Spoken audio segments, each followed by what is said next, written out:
Most people know of witches from the movies. Horror films with evil, crackling old women dressed in black, mixing potions and lotions, and bringing doom to their victims. The truth is, in fact, as normal, far from the Hollywood version. Most of this false reality comes from religious intolerance over the centuries.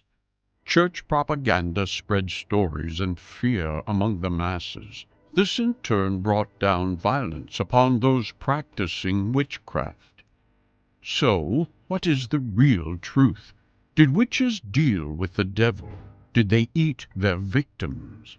Did they mix their special brews in big black cauldrons? It's time to find out. Witchcraft is traditionally the exercise of invocation or supernatural powers to control people or events. These practices normally involve sorcery or magic. There is no way of defining witches because they differ throughout the world. From Europe to Africa and beyond, tales of witchcraft vary. In the West, witches are normally depicted as ugly old women meeting secretly at night. They indulged in sexual orgies and cannibalism. Satan or the devil are normally involved. This is all imagination. Stories created and fostered by a fearful Christianity attempting to wipe out the old pagan ways. So powerful were these tales that ordinary men and women were hunted down and slaughtered for hundreds of years. The modern English word witchcraft has three principal connotations. These are the practices of magic or sorcery, the beliefs associated with the Western witch hunts of the 14th to 18th centuries, and varieties of the modern movement called Wicca. The words witchcraft and witch are in fact derived from Old English Wicca craft. Basically, it means the craft of those practicing magic or sorcery. There are many names for witches across the world, and they are all very different, with different meanings. We shall focus on the more European and Western versions. Some societies regard a witch as a person with inherent supernatural powers. But in the West, witchcraft has been more commonly believed to be an ordinary person's free choice to learn and practice magic with the help of the supernatural. The history of witches is also problematic because it has been bent and twisted by writers for centuries. For instance, even today there are some writers who insist that the infamous witch hunts occurred in the Middle Ages. This is not true. They in fact started in the 14th century, what historians call early modern. This was the era of Renaissance, the Reformation, and the scientific revolution, and yet there wasn't a very enlightened and accepting culture. It is also stated that witches are part of some cult or organization. These cults worshipped a horned god or goddess. This is not true either. Witches were not members of any formal pagan religion. There was no pagan headquarters. Neither were they just healers or midwives, as some reports would have us believe. Neither were all witches women. There were a great many male witches. They were also not always old. Witches were of many ages, and so, if there were no old hag witches practicing devil worship, then there were no witch hunts as such.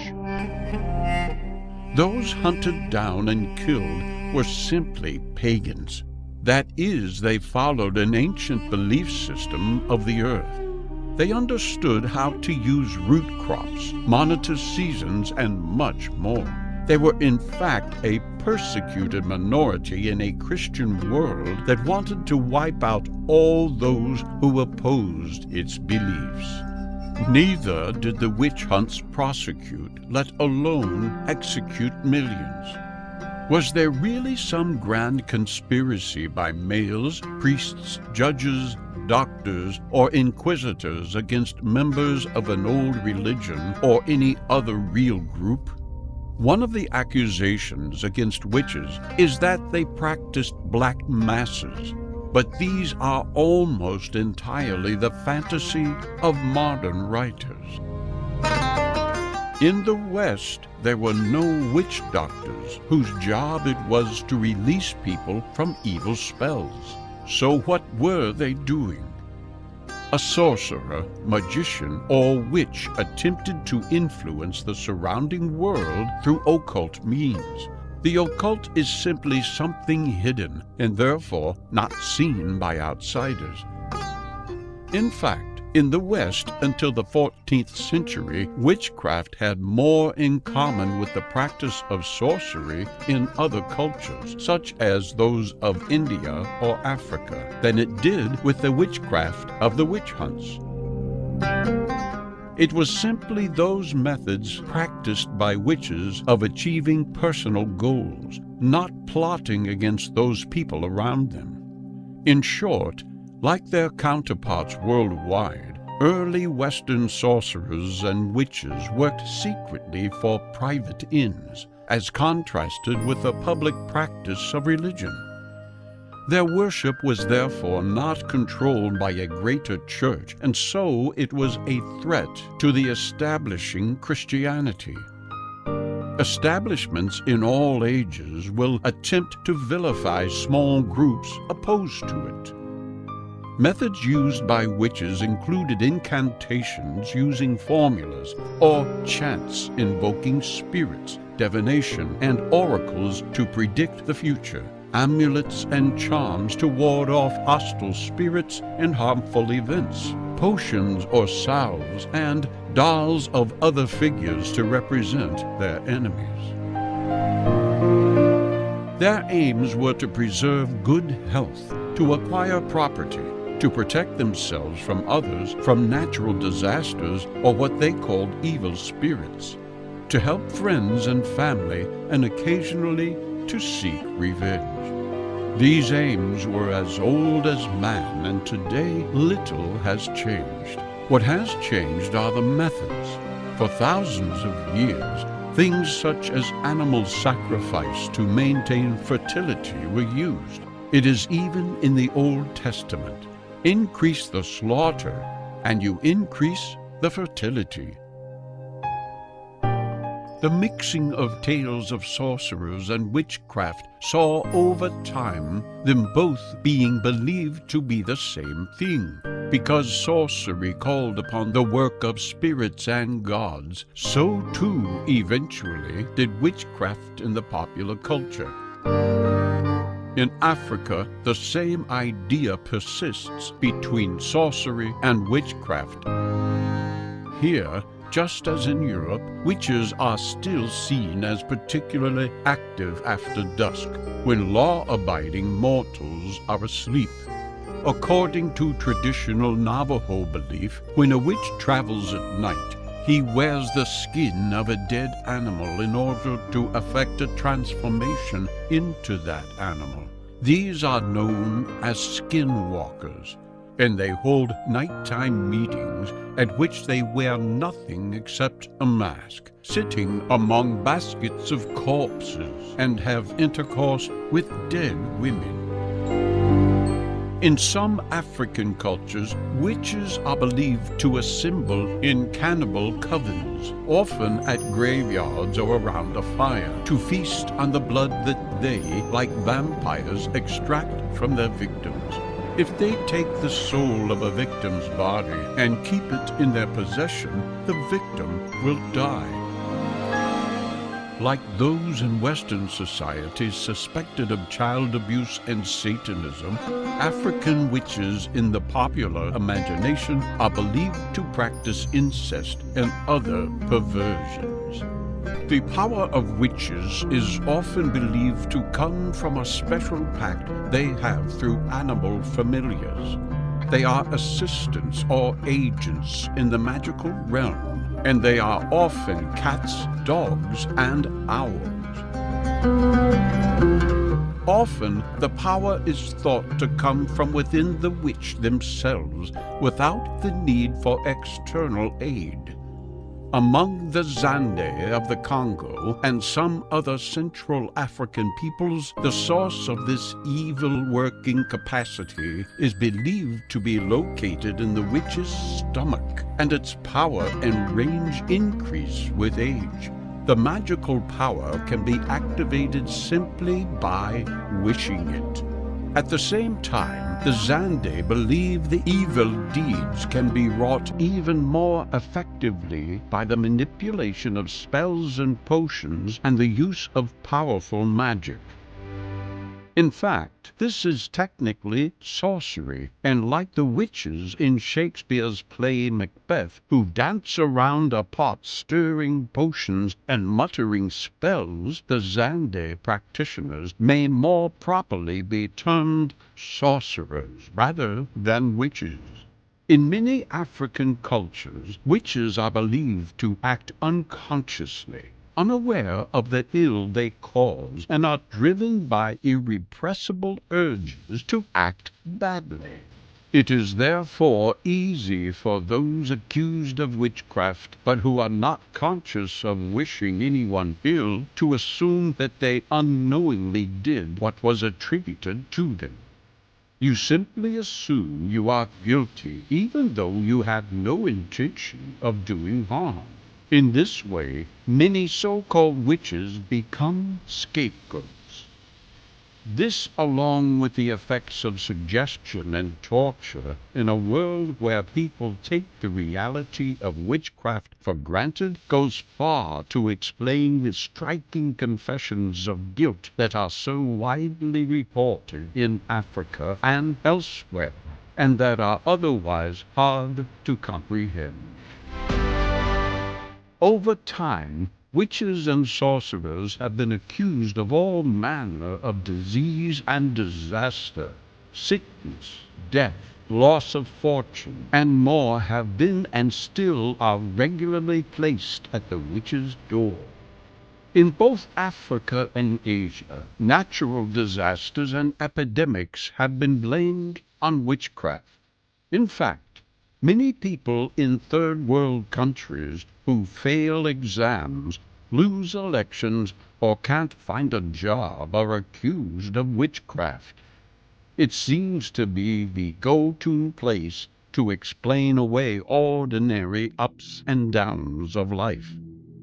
All the more need to teach science and logic. The problem often occurs when we ask the question, why? Why did my crops fail? Why is my wife unwell?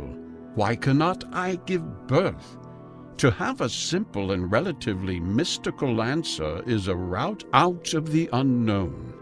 And so, the same area blame is aimed is also the same area resolution is sought. We go to witches and sorcerers for a cure. When your very existence relies upon the yield of the field, you will try anything to ensure a good harvest. Because witches are blamed for bad harvest, they become evil in the mindset of some. Because they give a better harvest to the farmer down the road, they are evil. Eventually, evil piles up on the poor witch. The witch, therefore, becomes someone who selfishly wants more than he or she ostensibly deserves, whose aspirations and desires are judged excessive and illegitimate. However, there is a narrow, ambiguous line between good and evil. Among some African peoples, witchcraft is intrinsically neither morally good nor bad. And among others, The supernatural activities of witches are, according to their perceived effects, divided into good or protective and bad or destructive witchcraft. Some modern African leaders surround themselves with protective witch doctors and are themselves thought to be endowed with supernatural power. This is the positive charisma of which witchcraft is the negative counterpart. In the colonial period, these ideas were extended to Europeans who, in the Belgian Congo and British Central Africa at the time of independence, were thought to be cannibalistic witches. This was somewhat ironic, since colonial regimes, unlike missionary predecessors, did not believe in witchcraft and made accusations of witchcraft illegal in most of sub-Saharan Africa. This ambiguity between good and evil can also be found among the Mapuche, an indigenous people of Chile.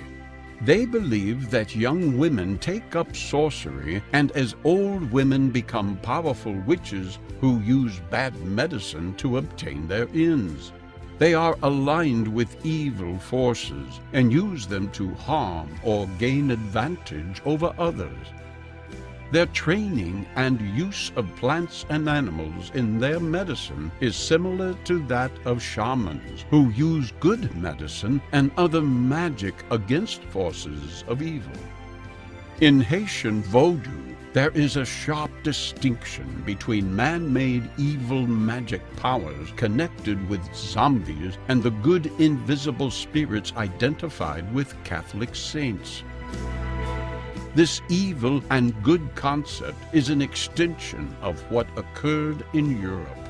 New Christianity was good, old paganism was bad. And so the comparisons we make in our modern times now are similar. Science is the good, religion and paganism are the old bad ways. What will it be in the future? Will the Pope be accused of being a witch dealing with the devil?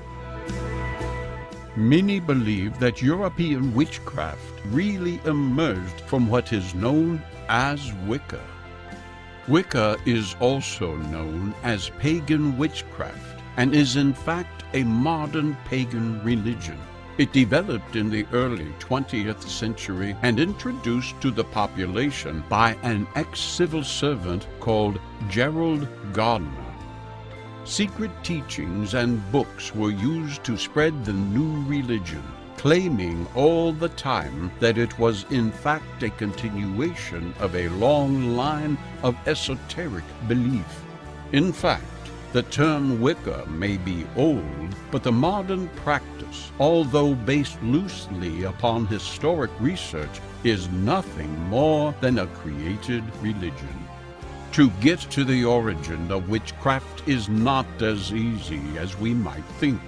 Most people think that witches are a Christian invention, but the idea of the witch who flies in the night and draws power from the dark cosmic forces to work her ill will on others predates Christianity probably by many centuries. In Homer's Odyssey, the character Circe, who turns men into animals, is described as a witch, and Plutarch refers to witchcraft in his treatise on superstition. Illicit magic features heavily in Roman law statutes, some of which are passed down to the Christian world. However, many of these early laws were really laws against sorcery, which, unlike witchcraft, can be beneficial, and which requires special skills, tools, and words. Archaeologists have found hundreds of ancient Greek curse tablets, which the Greeks called kataras, meaning curses that bind tight, and they appear to have invented them with a great number focused on sporting competitions or legal contests. The inscribed tablets were left in graves, wells, or fountains, where the dead could better work their magic. In later centuries, constant attempts to defeat heresy brought to light a number of figures who were difficult to reconcile with Christianity. Such figures were typically created without reference to witchcraft at all, but led to the creation of the figure of the heretic witch. One such feature was particular to the Western Alps. She was the female embodiment of winter, a female figure often called Bertha. She punished social disobedience and rewarded goodness. She was always portrayed as an old hag because she represented cold and winter.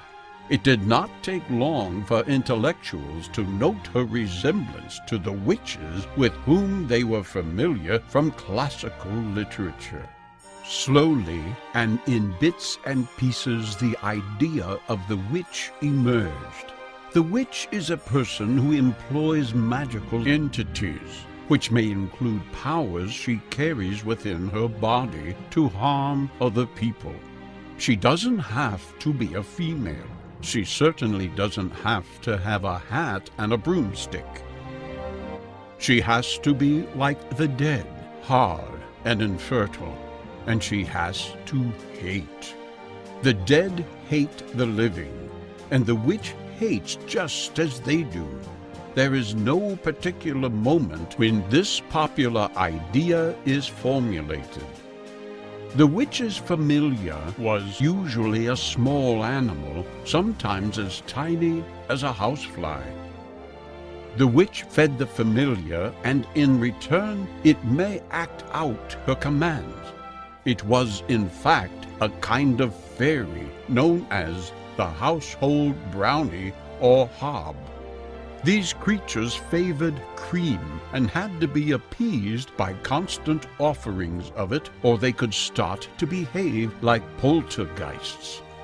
It was therefore assumed that they could be put to work ruining the work of other householders. Familiars may also be related to the Norse fylgja or fetch, a person's double, which can also shapeshift to animal form. The fylgja is associated with a person's luck or fortune. To the learned, in the 17th century, however, the familiar was simply a devil. Familiars are mentioned in the 1566 Chelmsford witchcraft trial, where the familiar in question resembles a human being.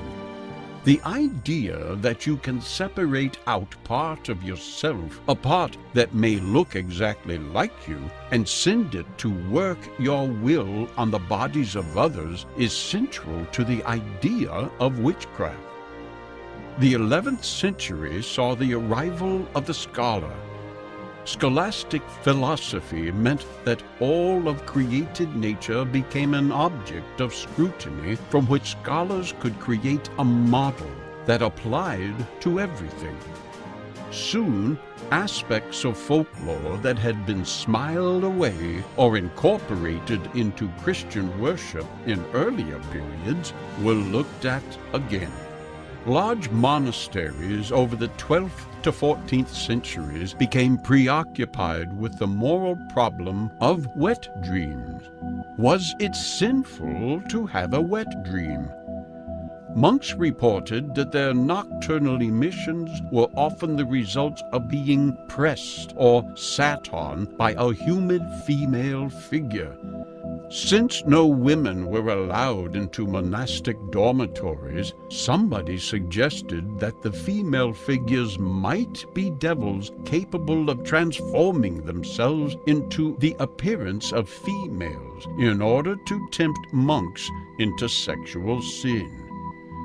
Further leaps of logic concluded that demons wanted to produce offspring, so they haunted monastic dormitories to steal human seed in order to impregnate women with demon children. This is when the Roman idea of the witch and her manifestation as the embodiment of winter in alpine regions catastrophically came together to allow the first generation of witch experts to formulate an exact identity for the recipients of the seed.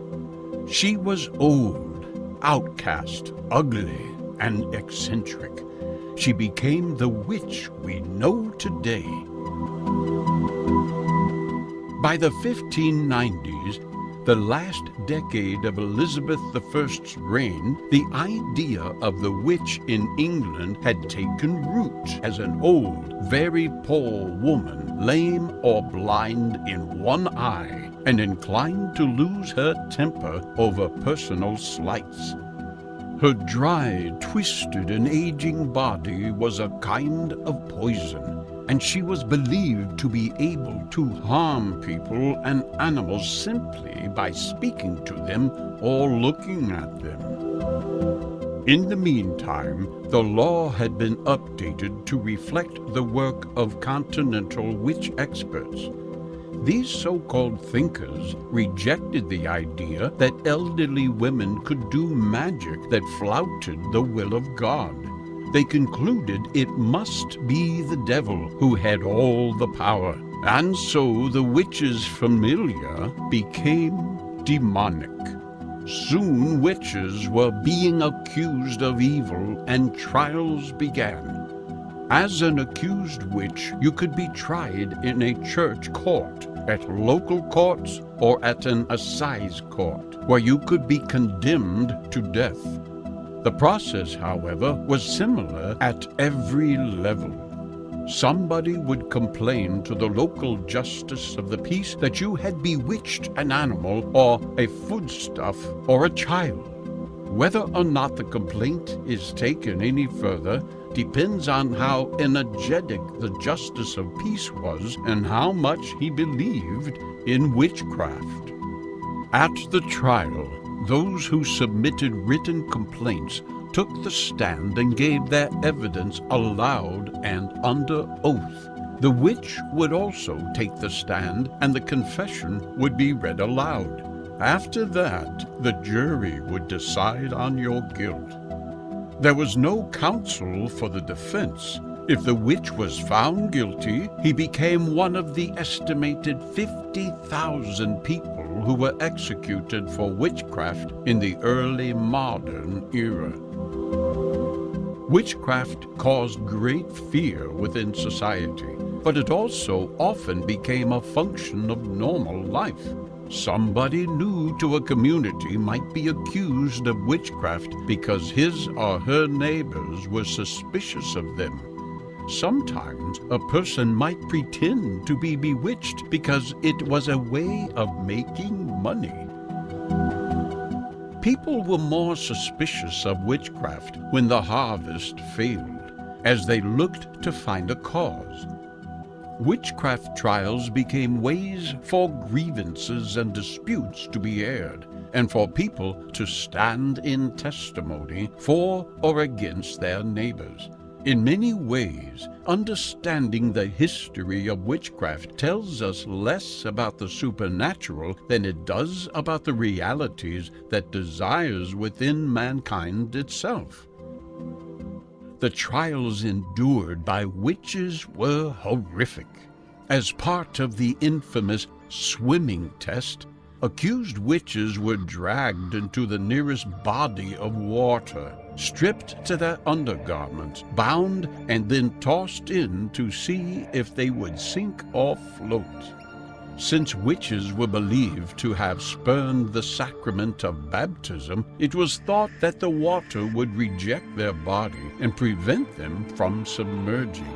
According to this logic, an innocent person would sink like a stone, but a witch would simply bob on the surface. The victim typically had a rope tied around their waist so they could be pulled from the water if they sank.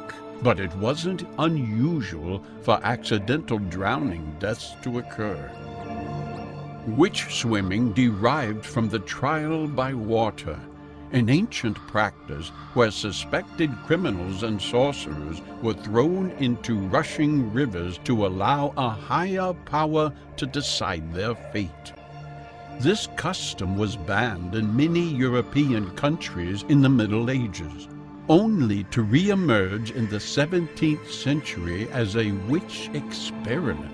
Medieval wisdom also held that witches were incapable of speaking scripture aloud, so accused sorcerers were made to recite selections from the Bible, usually the Lord's Prayer, without making mistakes or omissions. While it may have simply been a sign that the suspected witch was illiterate or nervous, any errors were viewed as proof that the speaker was in league with the devil. This twisted test of public speaking ability was commonly used as hard evidence in witch trials. Still, even a successful prayer test didn't guarantee an acquittal. During the Salem witch trials, the accused sorcerer George Burroughs flawlessly recited the prayer from the gallows just before his execution. The performance was dismissed as a devil's trick. The hanging proceeded as planned. The touch test worked on the idea that victims of sorcery would have a special reaction to physical contact with their evildoer. In cases where a possessed person fell into spells or fits, the suspected witch would be brought into the room and asked to lay a hand on them. A non-reaction signaled innocence. But if the victim came out of their fit, it was seen as proof that the suspect had placed them under a spell. Touch tests played a famous part in the 1662 trial of Rose Cullender and Amy Denny, two elderly English women charged with bewitching a pair of young girls. The children had been suffered from their fits that left their fists clenched so tightly that even a strong man could not pry their fingers apart. But early tests showed they easily opened whenever Cullender or Denny touched them. To ensure the reaction was genuine, judges had the children blindfolded and touched by other members of the court. The girls unclenched their fists anyway, which suggested they were faking. But even this was not enough to prove the women's innocence. Cullender and Denny were both later hanged as witches. Witch hunters often had their suspects stripped and publicly examined for signs of an unsightly blemish which witches were said to receive upon making their pact with Satan. This devil's mark could supposedly change shape and color and was believed to be numb and insensitive to pain. Prosecutors might also search for the witch's teat, an extra nipple allegedly used to suckle the witch's helper animals. In both cases, it was easy for even the most minor physical imperfections to be labeled as the work of the devil himself. Moles, scars, birthmarks, sores, supernunnery nipples, and tattoos could all qualify. So examiners rarely came up empty-handed. In the midst of witch hunts, desperate villagers would sometimes even burn or cut off any offending marks on their bodies, only to have their wounds labeled as proof of the covenant with the devil. Most supposed witches were usually old women and invariably poor. Any who were unfortunate enough to be crone-like, snaggle-toothed, sunken-cheeked, and having a hairy lip were assumed to possess the evil eye. If they also had a cat, this was taken as proof, as witches always had a familiar, the cat being the most common. Many unfortunate women were condemned on this sort of evidence and hanged after undergoing appalling torture. The thumbscrews and leg irons heated over a brazier usually got a confession from the supposed witch. Witch fever gripped East Anglia for 14 terrible months between 1645 and 1646. The people of these eastern countries were solidly Puritan and rabid anti-Catholics and easily swayed by bigoted preachers whose mission was to seek out the slightest whiff of heresy. A man called Matthew Hopkins, an unsuccessful lawyer, came to help. He became known as the Witchfinder General and had 68 people put to death in Bury St. Edmunds alone, and 19 hanged at Chelmsford in a single day. After Chelmsford, he set off to Norfolk and Suffolk. He was paid £6 for clearing the town of witches. In King's Lynn, he got £15, and a grateful Stowmarket gave him £23. This was at a time when the daily wage was 2.5 pence.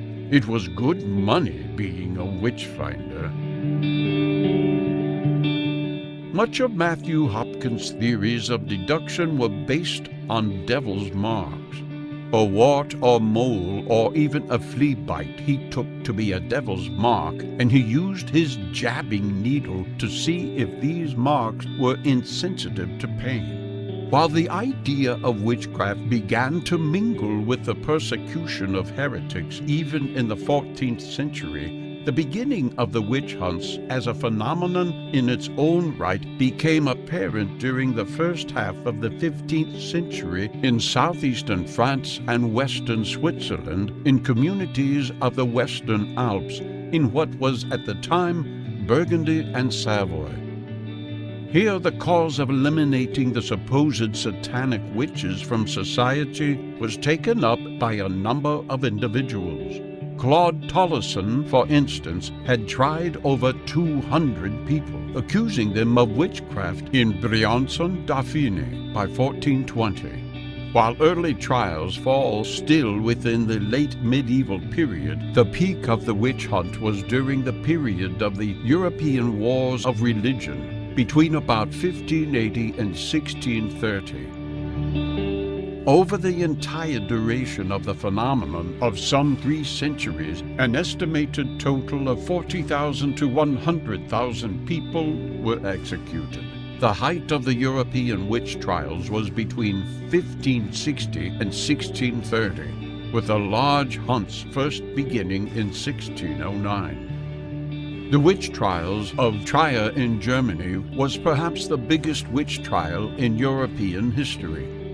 The persecution started in the Diocese of Trier in 1581 and reached the city itself in 1587, where they were led to the deaths of about 368 people.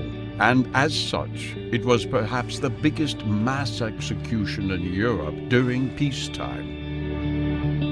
In Denmark, the burning of witches increased following the Reformation of 1536. Christian IV of Denmark, in particular, encouraged this practice, and hundreds of people were convicted of witchcraft and burned. In England, the Witchcraft Act of 1542 regulated the penalties for witchcraft. In the North Berwick witch trials in Scotland, over 70 people were accused of witchcraft on account of bad weather. The sentence for an individual found guilty of witchcraft or sorcery during this time and in previous centuries typically included either burning at the stake or being tested with the ordeal of cold water. While the witch trials had begun to fade out across much of Europe by the mid-17th century, they continued to a greater extent on the fringes of Europe and in the American colonies. The clergy and intellectuals began to speak out against the trials from the late 16th century. Johannes Kepler in 1615 could only by the weight of his prestige keep his mother from being burned as a witch. The 1692 Salem witch trials were a brief outburst of witch hysteria in the New World at a time when the practice was already waning in Europe. In January of 1692, the daughter and niece of Reverend Samuel Parris of Salem Village became ill. William Griggs, the village doctor, was called in when they failed to improve. His diagnosis of bewitchment put into motion the forces that would ultimately result in the hanging deaths of 19 men and women. In addition, one man was pressed to death, several others died in prison, and the lives of many were irrevocably changed. To understand the events of the Salem witch trials, it is necessary to examine the times in which accusations of witchcraft occurred.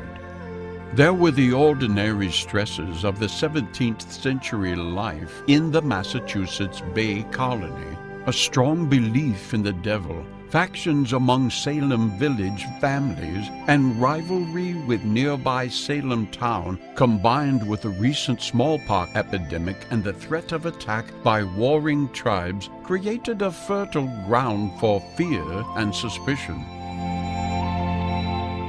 Soon, prisons were filled with more than 150 men and women from towns surrounding Salem. Their names had been cried out by tormented young girls as the cause of their pain. All would await trial for the crime of witchcraft punishable by death in 17th century New England.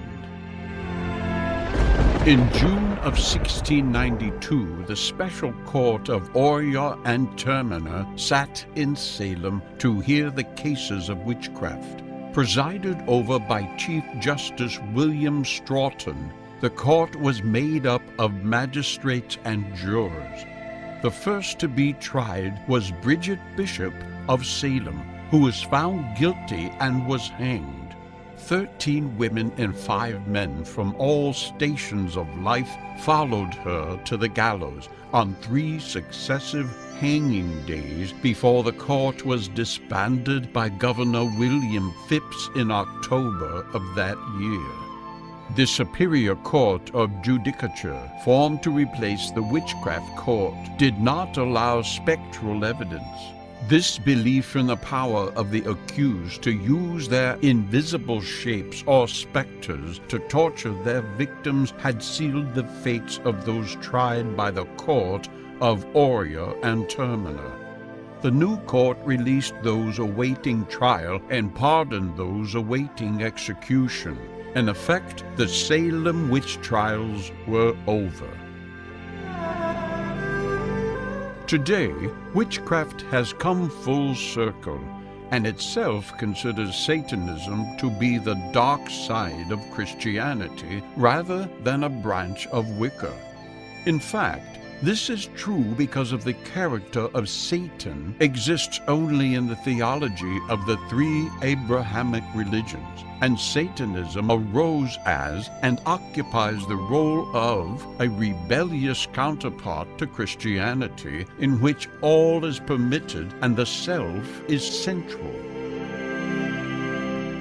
What emerged was 2 ways of looking at Satanism. Satan seen as a supernatural fatherly deity, or Satan seen as a symbolic representation of human traits. In the 20th century, new groups emerged such as the Ophite cult, or Cult of the Serpent, and the Church of Satan. Satan suddenly became the honored god of pagan times and not the anti-Christian evildoer. Soon, Wicca referred to wisdom, and it was a kind of gnosis or knowledge. Witchcraft became a route to wisdom and all-knowing, and Christianity was opposed to this because the true knowledge came only from their God. There are many people across time who have claimed to know the truth about real magic. From alchemy to trickery, we have been presented with a bewildering array of fanciful ideas. Evil, crackling witches who created potions to poison their victims, and dark, bloody satanic rituals held in the black of night are all images conjured for us by the books and films. The half-man, half-horned goat is the terrible picture we have of a dark lord of the black magicians. And yet, most of this is propaganda put forward by a fearful church. The truth is that there are many men and women who have stood out from the crowd and been maligned by the media. Eliphas Levi, Paracelsus, Aleister Crowley, Madame Blavatsky, Saint Germain, Dr. John Dee, and more. Sexual orgies, dark satanic rituals, sacrificing babies, and blood offerings are just a selection of the examples brought to light by the press. And yet they neglect the very real essence of magic, the parts that many today would call paranormal. It was into this dark and murky world that the masters of magic peered and brought back with them knowledge unattainable by other means.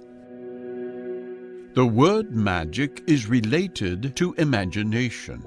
It is conjuring something from what appears to be nothing, a rabbit out of a hat, an idea from within the darkest recesses of the mind.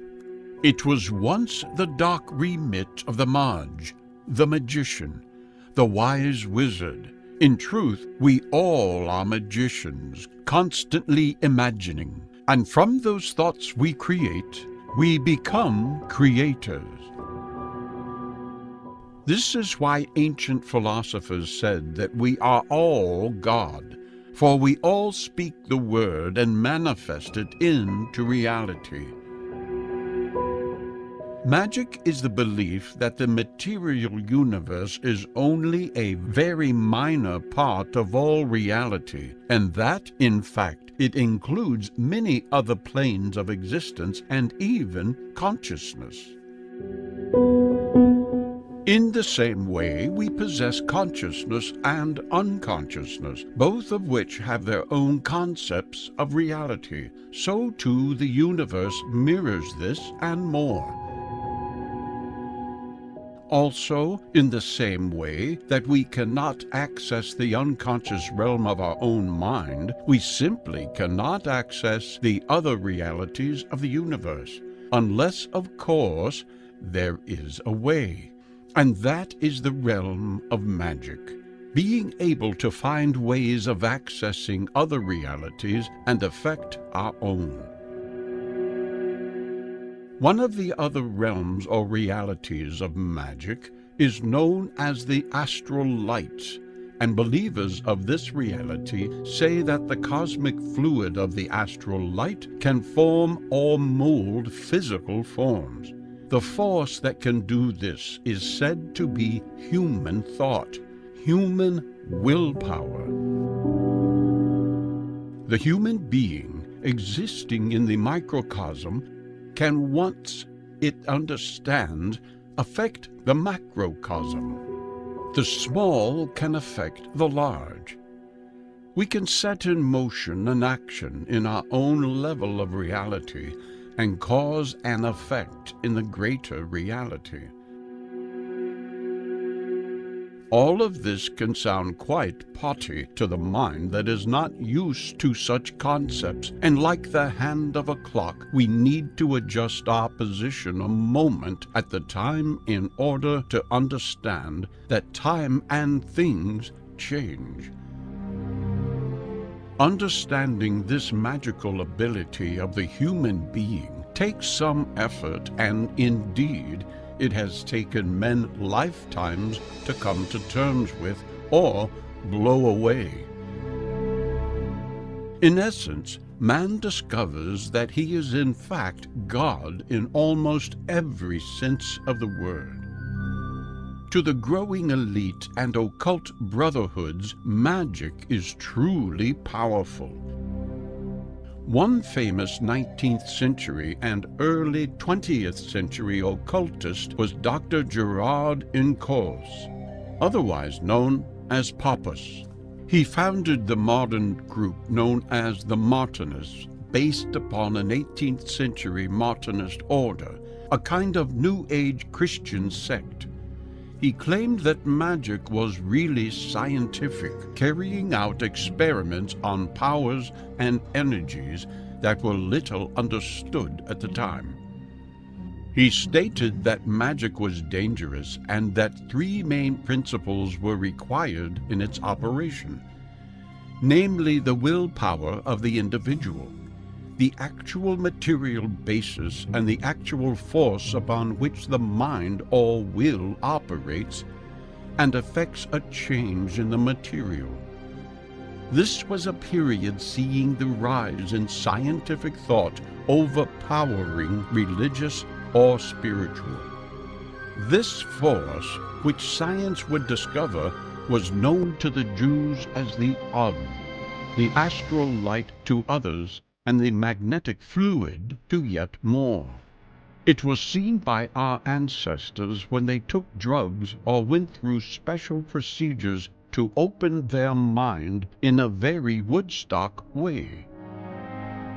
Witches or special folk such as the shaman of the past could access with realm where they saw the force. It was a natural composite agent, a fluid force that semi-modern witch and magician Eliphas Levi said would receive the vibrations of the will via meditation. It was a force acted upon by the frequency of thought. Levi stated that it was a force that illuminates the mind, verifies and destroys, separates and coagulates, all depending upon the will of the individual. According to 17th century writer J.B. Van Helmont, it was a magical force, sent asleep by sin, is latent in man. It can be awakened by God or by the art of the Kabbalah. And what is this force? As Eliphas Levi again tells us in his History of Magic, it has been said that this agent is a light of life by which animated beings are rendered magnetic, electricity being only a transient perturbation. The practice of that marvelous Kabbalah reposes entirely in the knowledge and use of this agent. Practical magic alone opens the secret temple of nature to that power of the human will which is ever limited but ever progressive. And yet we can see in the tales of Bram Stoker the world of his invasive darkness of magic was putting a strain on the uptight Christian ethics prevalent in the West, and many openly fought its influence, just as they had done against true ancient witchcraft. In the Black Mass form in 1924, we find the following statement. Today, when our society is invaded by the eroticism of the Middle Ages sorcery, the words Black Mass have lost their primitive meaning. The mystic element weakening, sadism, and sensualism alone remain, degenerating these last two into vulgar orgy. So-called revival of pagan ceremonies accompanied by lewd scenes, excited by the rhythm of libidinous poetry and the intoxication of oriental perfumes. In short, we are told that the frenzies of the sexual rites associated with the rising of these so-called powerful occult forces was vulgar to the Christian West. It seems nothing had changed in our so-called modern era. We are told that literary groups such as those of the Bloomsbury Set or Black Mass were full of adherents to the occult. They were also joined by people such as Sir Arthur Conan Doyle, Ian Fleming, Bram Stoker, and H.G. Wells. The universities of Oxford and Cambridge and much of scholarly London were infested with the black arts, creating a kind of mass hypnotism.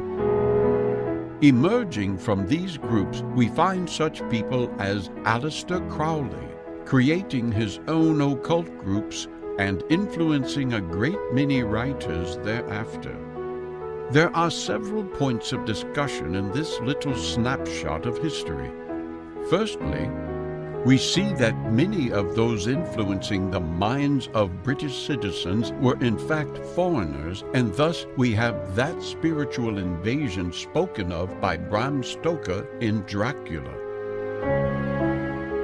Then we have the birth of subsequent revolutions, such as the 60s and 70s hippie drug revolutions.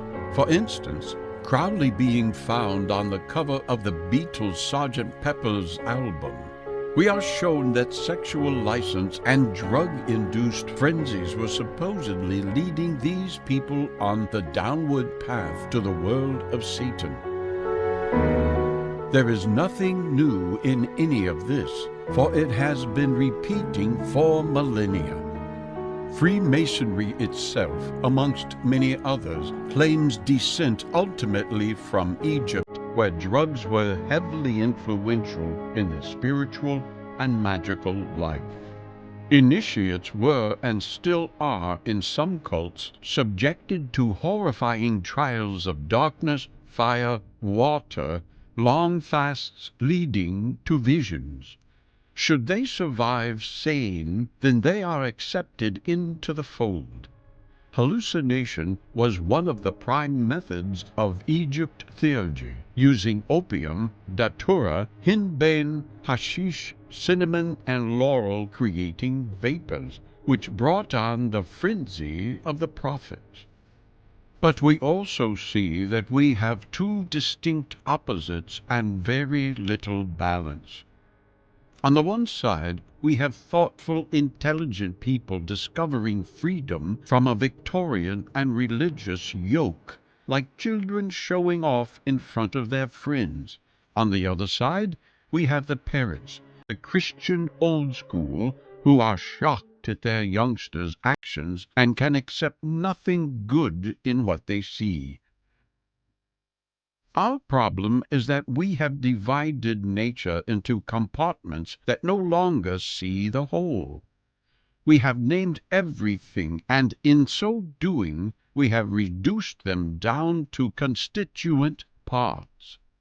We have separated them from one another, and this is not reality, but our own created reality. The truth of the existence of all things will and can only be found in realizing the whole and not the parts. As John Ciardi said, who could believe an ant in theory, a giraffe in blueprint? 10,000 doctors of what's possible could reason half the jungle out of being. Sir Isaac Newton used a crystal to separate light into the spectrum. He divided the wave and particle stream so that what he saw was the divided parts. He then used another crystal to form them back together again. When all of these colors were formed back as one, the result was pure white light. Purity is found in the whole, undivided nature. Our conscious mind divides, our unconscious mind reunites. Real magic is understanding this and using methods of control to work with it. Nature, without the supposed conscious self-awareness of man and his inherent free will, does not name and divide. Instead, it forms balance when left alone. It comes back together in accordance with the natural laws of mathematics, inbuilt into all things. By dividing nature, we upset the mathematical purposefulness of it. We divide more than just our minds. We divide ourselves from it. When a crystal is sliced in half and then placed side by side, the two divided parts form back together again in perfection. It is the law. We have forgotten this intuitive process. We are divided by our own free will from the pure white light. But there is a deeper concept here, and one that reveals the mind of the grand architect himself. Quantum physics states that when we observe a particle, we can cause and effect on our own free will. Mathematical equations suggest to us what the majority of particles will do, but every now and then one or another particle will decide to do something different. This is a kind of chaos theory, as if by naming it we can understand it. The truth is that scientists do not understand the complexity of it all. In the same way, we can mathematically predict what a group of humans will do. But every now and then one of them will do something different, because of its free will and own complexities. How is it that we can say the free will of the human is the explanation for this mathematical conundrum, and yet accuse the particle of chaos? The truth is that the particle is acting according to some kind of free will, and so what has been stated for thousands of years and is now coming into scientific realization is the fact that there is a greater mind at work. That mind is seen in the glorious mathematics derived from the early stages of the Big Bang itself. And so that mind is the mind of the Creator. It is ultimate free will. This is the thread between the cosmos and the quantum world. This is the unifying concept, the connection missed by division between right and left hemispheres. It is mind, awareness, conscious-minded nature at the heart of it all, born from and of and giving birth to the Big Bang itself. That mind is the universal quantum crystal prism. We can peer into that crystal and see the beautiful colors of the rainbow. But one thing is sure, we will also see ourselves. This is real magic. This is what the science still does not truly grasp. Intuition is inner teaching, and that teaching is derived from an unconscious connection to the universe surrounding us. The understanding of this principle is what the magicians of the past spoke of. The language differs, the meaning remains the same.